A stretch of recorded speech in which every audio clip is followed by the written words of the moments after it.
नमस्कार, आप देख रहे हैं टाइम्स 18 न्यूज़ यूपी। मैं विवेक अर्पणसी। इस समय हम पलिया तहसील के दुधवा टाइगर रिजर्व के जंगलों के बिल्कुल सटे हुए खड़े हैं। ये ग्राम सभा घोला पड़ती है, निषाद नगर घोला बोलते हैं इसको।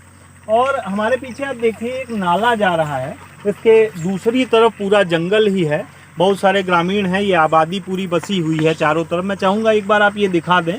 ये जो आपको सामने घर दिख रहे हैं, हो सकता है विजिबिलिटी कम है, अंधेरा हो रहा है तो कुछ कम दिख रहा हो, तो ये सारे जो घर बसे हुए हैं।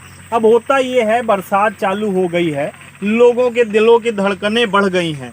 दिलों की धड़कनें इसलिए बढ़ जाती हैं कि जब बरसात होती है, घनघोर बारिश होती है, दूसरी तरफ सुहेली नदी जो नेपाल से आती है उसका पानी बढ़ता है, शारदा का पानी भी आता है। जब ये दोनों मिलान होते हैं उसके बाद क्या होता है, ये जो नाला आप देख रहे हैं कई फीट गहरा है, 10 से 15 फीट गहराई है इसकी।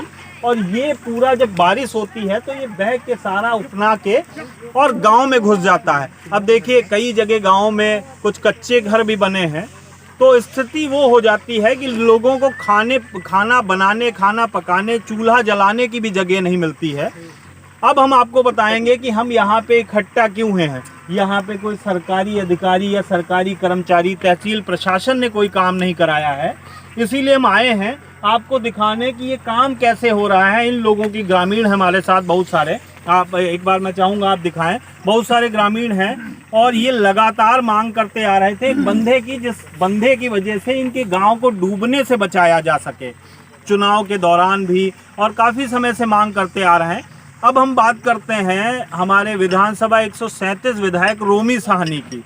रोमी साहनी का जब हम नाम लेते हैं तो एक लोगों में जो मिथक था विधायक को लेके कि विधायक जो है अपने कमरों में बैठे रहते हैं और वहीं से काम करते हैं, लोगों तक पहुंच नहीं होती। लेकिन रोमी साहनी ने इस मिथक को तोड़ दिया है। लगातार आप खबरों के माध्यम से भी सुनते होंगे किस तरीके से, चाहे बेटी की शादी हो या जो भी गरीब आदमी से जुड़ा हुआ कोई भी मुद्दा हो, 24 घंटे तैयार रहते हैं। अब समस्या ये थी कि बारिश नज़दीक है और गए बगए पानी भी गिर रहा है, और पानी गिर रहा है, इन लोगों की सांसें अटक रही हैं कि अगर ये जोरदार बारिश हो गई, नदी का पानी आ गया तो फिर हमको बैठने की भी जगह नहीं मिलेगी। अब समस्या ये होती है, ये तहसील प्रशासन के चक्कर लगाते हैं, अधिकारियों से बार बार बंधा बनाने की मांग करते हैं, लेकिन वही एक तरीके से ढाक के 3 पात वाली कहावत जो है यहाँ पे सही साबित होती है।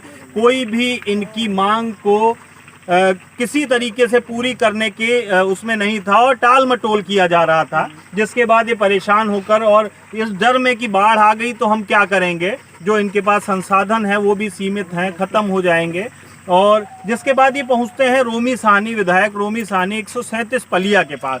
अपने इसी छवि के लिए चर्चा में रहने वाले विधायक रोमी साहनी को जब इनकी समस्या पता चलती है और लगता है वो प्रशासन से भी ये बात करते हैं, लेकिन उस बात के बाद नतीजा उनको लगता है कि ये लंबा खिंचेगा, सरकारी काम की तरह ही काम होगा, तो मजबूर होकर जब इनकी मजबूरी उनसे देखी नहीं जाती तब ये क्या करते हैं, अब हम आपको बताते हैं। हम इन्हीं ग्रामीणों के मुंह से आप बताएंगे, सुनेंगे कि क्या जब वो रोमी साहनी के पास गए और काफ़ी समय से मांग कर रहे थे बरसात से पहले इस बंधे को बनाने के लिए, और नहीं बना, प्रशासन के द्वारा, सरकारी जो महकमा है उसके द्वारा नहीं बना। हमारे साथ चाचा हैं, क्या नाम है चाचा आपका? राम कुमार जी। ये बताइए, राम केवल निषाद जी, ये मैं पकड़ लेता हूँ।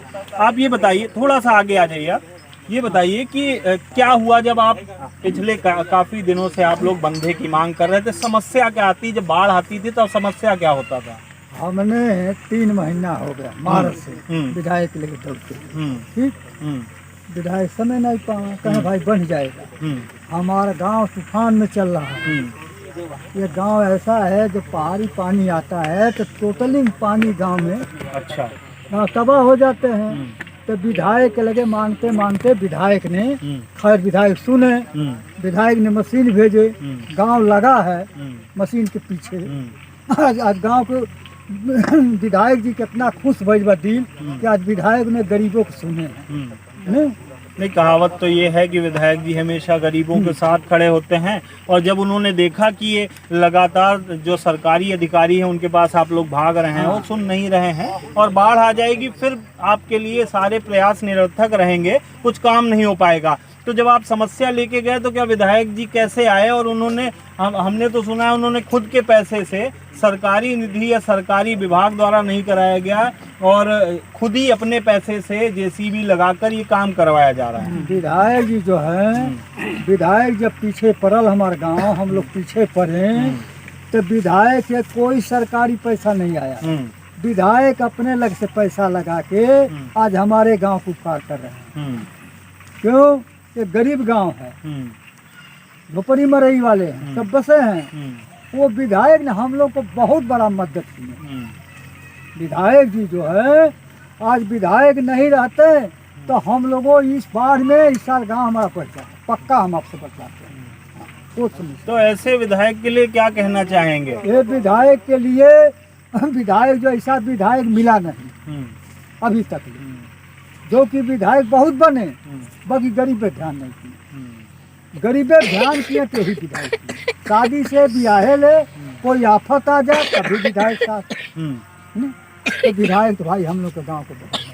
चलिए, और लोग भी साथ में हमारे, आइए इनसे बात करते हैं। क्या नाम है आपका? इधर आ जाइए। निषाद जी, ये बताइए, ये निषाद नगर घोला है, समस्या चाचा से भी हमारी बात हो रही थी, आप लोग बड़ा परेशान थे कि बाढ़ आ जाएगी तो हमारा गांव फिर से डूब जाएगा। जब बाढ़ आती है तो क्या स्थितियां उत्पन्न होती हैं, क्या समस्याएं होती हैं आप लोगों को? आगे चल के समस्या नहीं थी, ये 2008 से हम लोग को बहुत ज़्यादा समस्या हुई। पूरे घरों में पानी, हर जगह पानी, पूरे फसलें, हजारों एकड़ फसल हम लोग को कोई नष्ट हो जाती है। शासन प्रशासन कोई नहीं सुनता है। इस नेता के पास जाओ, उस नेता के पास, उस डीएम, वो डीएम को चिट्ठी लिखो, कहीं कोई सुनवाई नहीं। इसको देखते रहे इस साल हम लोग 2021 में इतनी तबाही हो गए कि किसी घरों में खाना भी नहीं, किसी घरों में खाना नहीं, किसी कुछ नहीं। एडीएम फोन किया गया, एडीएम साहब सुने नहीं। आए तहसीलदार साहब वहाँ मोड़ पे एक देखे होंगे मोड़ होगा, वहाँ से ही गाड़ी घुमा के चले गए। 4 दिन यहाँ पे ना जानवर को पानी पिलाने का, ना कुछ करने का, ना ये जो बीते साल बरसात है, बाढ़ आई, उसकी बात कर रहे हैं। उसी साल से हम लोग 2008 से झेलते आ रहे हैं। अच्छा, एक बात और बताइए कि ये जो है, ये गांव आपका कम से कम 20 किलोमीटर, 15-20 किलोमीटर तहसील मुख्यालय से है, मतलब पलिया से है। 15 किलोमीटर। तो क्या होता है, 15 किलोमीटर है, जब बाढ़ आती, भीषण बाढ़ होती है, तो स्थिति क्या होती है? क्या वहां तक पहुंच पाते हैं? अगर आपके यहाँ कोई बीमार हो जाए, मदद की जरूरत हो, नहीं पहुंच पाते हैं। वो उसका मेन कारण क्या ये बंधा था? इस बंधे के ना होने की वजह से ये पूरा गांव का, जंगल का जो पानी है, नदी नाले का पानी है, वो सब गांव में आ जाता है। पूरा गांव में आता है। अच्छा, आप कितने दिनों से सरकारी अधिकारियों के पास जा रहे थे कि साहब बंधा बनवा दो हमारा? बहुत दिन से कर रहे हैं। इस साल तो हम बरोबर जाते रहे, मगर कोई सुनवाई ही नहीं। कहेंगे तो शासन से हो पाएगा। क्या कह रहे थे कि आज होगा, कल होगा, या हमने बजट के लिए भेजा है, ऐसा कुछ बता रहे थे? नहीं, ऐसा कुछ भी नहीं बताया। कहीं शासन द्वारा चिट्ठी गई है, चिट्ठी द्वारा आएगी, केंद्र से हो सकता है, इससे नहीं हो पाएगा। अच्छा, उसके बाद क्या हुआ, ये बना कैसे, ये बताए, इसके पीछे की कहानी क्या? चुनाव पीरियड में विधायक जी आए, विधायक हम लोगों ने कहा कि विधायक हमारे गांव की बहुत बड़ी समस्या है, उसको जरा देख लीजिए। तो पूछे कि क्या समस्या, हम लोग इधर देख के बात करी।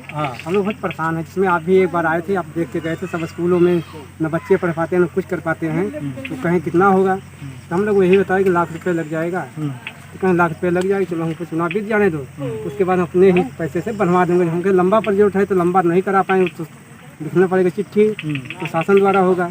तो ये बात कहे तो हम लोग, लेकिन एक वैकल्पिक व्यवस्था तो कर दी गई है, बाढ़ से कुछ राहत तो आपको मिल जाएगी। तो जब आप विधायक जी के पास गए, रोमी साहनी जी के पास गए, तो उन्होंने क्या कहा, कब गए थे, और उसके बाद वो कैसे आए यहाँ पे, आज कैसे पहुँचे, जेसीबी साथ लेके आए? हम लोग 15 दिन में हमेशा पहुँचते हैं। जब विधायक पलिया आते हैं अपने मकान में, अभी क्या हुआ, अभी ये कैसे आए? क्या इनको कल परसों में आपने जानकारी दी थी? हाँ, जानकारी दिया गया था। तो उसके बाद इन्होंने क्या बताया? बताया कि सुबह फोन किए, हम आ रहे हैं, गाँव वाले बता दो, अपना मशीन भी लेके आ रहे हैं साथ में।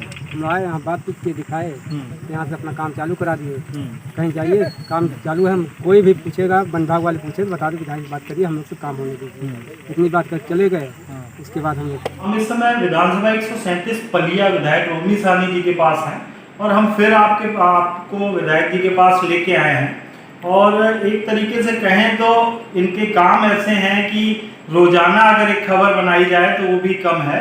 आज एक निषाद नगर गोला पड़ता है, tiger reserve, Dudhwa tiger reserve से सटा हुआ गांव है। और मानसून आने के बाद, बरसात शुरू होने के बाद वो लगातार उनमें पानी भर जाया करता था, बाढ़ का पानी। उसी समस्या को देखते हुए ग्रामीण परेशान थे और आज वो जो है विधायक जी के पास पहुंचे थे, आज या कल में। उसके बाद क्या हुआ हम पूछते हैं विधायक जी से। इधर सर नमस्कार। आज निषाद नगर गोला में ऐसा आपने क्या किया है जो लोग जो है जय जयकार के नारे लगा रहे हैं? ऐसा था कि देखिए वो गांव जो है शांति नगर गोला जंगल के साथ लगा हुआ है और जंगल का पानी पूरा गांव में आ जाता है, गांव पूरा डूब जाता है। पिछली बार भी क्योंकि बरसात में आपको मालूम ही है कि सोहेली नदी में शिल्टिंग नहीं हो पाई, अभी तक हमको फॉरेस्ट वालों ने नोटिस नहीं दी।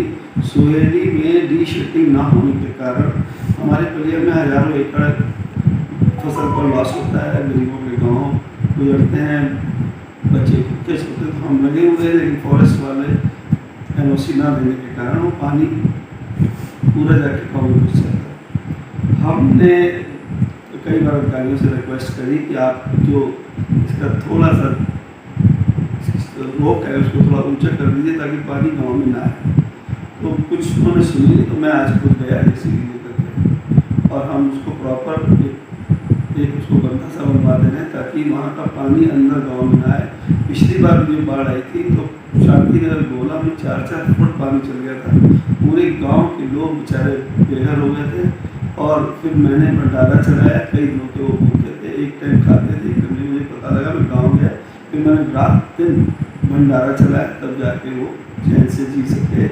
अब मैंने वो स्थिति फिर दोबारा ना आए उसके लिए मैंने ये कार्यक्रम खुद अपने पैसे से चलाया। आपने जो है सरकारी जो मदद है या सरकारी कार्यक्रम है उनका इंतज़ार ना करते हो, क्योंकि बरसात का समय है, बाढ़ किसी भी समय आ सकती है, तो उसको लेकर आपने तुरंत खुद ही कर दिया। दूसरा एक सवाल और है कि वन विभाग उसमें अड़ंगा लगा रहा है, उस पर क्या कहेंगे? वन विभाग वाले भी आए थे रोकने, तो मैंने उनको एक रिक्वेस्ट किया है कि ये जो काम हो रहा है ये जंगल के हित में काम हो रहा है, वन विभाग के हित में काम हो रहा है। जब हमारा बंधा ऊंचा हो जाएगा तो फिर हम उसको मिट्टी से ऊपर बढ़ा देंगे, तो एक तो पशु बाहर नहीं आ पाएंगे जंगल से, दूसरा ये जो चोरी चकारी होती है उससे भी सेफ्टी मिलेगी और इसमें जंगल का भी फायदा है, वन विभाग का भी फायदा है और गांव भी बच जाएगा, हमारे गांव के गरीब लोग भी सेफ हो जाएंगे। हम उसमें कोई पेड़ तो काट नहीं रहे हैं, कोई गलत काम तो कर नहीं रहे हैं, केवल मिट्टी का बंधा बना रहे हैं, टेम्परेरी है, वो परमानेंट नहीं है और वो मिट्टी वहीं रहनी है, वो जंगल में ही रहनी है या बॉर्डर में रहनी है, तो उसमें किसी का हित नहीं है। हाँ, इतना ज़रूर है कि हमारे गाँव के लोग सुरक्षित हो जाएंगे। मेरा ये धर्म है, मैं यहाँ से विधायक, गरीबों की रक्षा करना ये मेरा काम है, मेरी सरकार का काम है। योगी जी भी यही चाहते हैं, मोदी जी भी यही चाहते हैं और रोमिसान जी भी यही चाहते हैं। आपने ये काम चालू करा दिया और लगातार चल रहा है, मौके पर पहुंचे थे, ग्रामीणों से बात भी की, लेकिन अगर कोई ऐसी स्थिति उत्पन्न होती है जिसमें वन विभाग फिर से अड़ंगा लगाता है, तो उस स्थिति में आपका अगला कदम क्या होगा? मेरी तो उनसे एक प्रार्थना होगी कि वो अड़ंगा ना लगाएं, ये भले का काम हो रहा है, गरीबों के हित में काम हो रहा है और वन विभाग के हित में हो रहा है। जो उनको करना चाहिए था वो मैं अपने पैसे से कर रहा हूँ, तो वो अड़ंगा क्यों लगाएंगे? उनको अड़ंगा नहीं लगाना चाहिए। अगर